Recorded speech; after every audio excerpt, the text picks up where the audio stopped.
Bonjour à toutes et à tous, bienvenue sur la terrasse du 185 Charles de Gaulle, notre nouveau siège, qui nous offre une vue imprenable sur la skyline de la Défense. Derrière moi se dresse notamment l'un des chantiers les plus emblématiques du quartier, la Tour Éclat, dont la livraison interviendra au troisième trimestre. Il est fort à parier que sa commercialisation animera le marché du premier quartier d'affaires européen en 2022.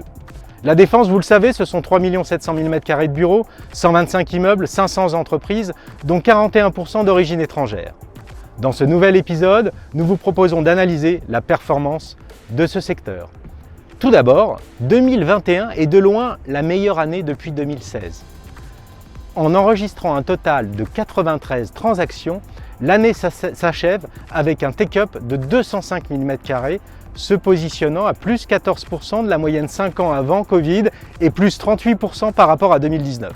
La bonne tenue du marché se doit en partie à la tranche de surface plus de 5 000, et oui, 11 signatures pour 121 000 m², mais aussi aux 36 deals 1000 market qui ont animé ces 12 derniers mois.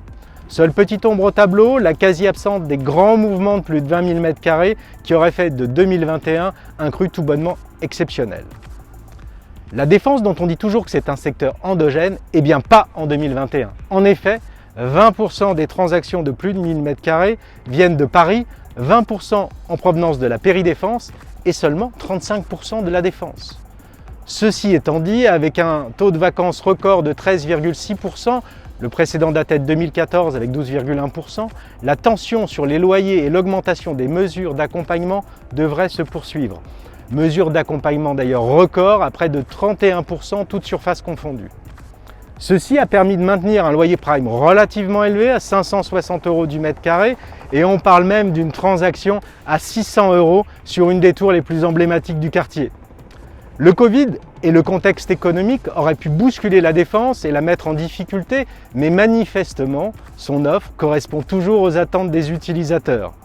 La qualité exceptionnelle, tant d'un point de vue architectural que technique des tours récemment livrées, l'excellente desserte en transport en commun et les aménagements prévus par Paris La Défense sont des premiers éléments de réponse. Cela devrait encore se vérifier en 2022, puis s'accélérer en 2023. Le socle d'utilisateurs en attente d'opportunités reste toujours dense. L'écart de loyer prime entre La Défense et Paris n'a jamais été aussi important, 370 € pour seulement 4 stations de métro. Le précédent record datait de 2008 avec 275 € du m² d'écart. L'avantage financier du quartier, la qualité et l'abondance de l'offre disponible devraient donc attirer des entreprises ne s'y retrouvant plus à Paris. Avec une offre immédiate record, plus de 500 000 m², l'effet d'aubaine constaté en 2021 devrait donc se poursuivre en 2022. À cela, ajoutons les projets d'aménagement urbain, comme la végétalisation de l'esplanade de la Défense sur plus de 7 hectares, l'extension du Grand Paris ou encore le développement des infrastructures en faveur des mobilités douces. Ces initiatives devraient à terme encore renforcer l'attractivité du territoire. N'hésitez donc pas à contacter notre équipe Ouest, dirigée par Alexis Dalivon, si vous aussi vous souhaitez investir des lieux au rapport qualité-prix exceptionnel.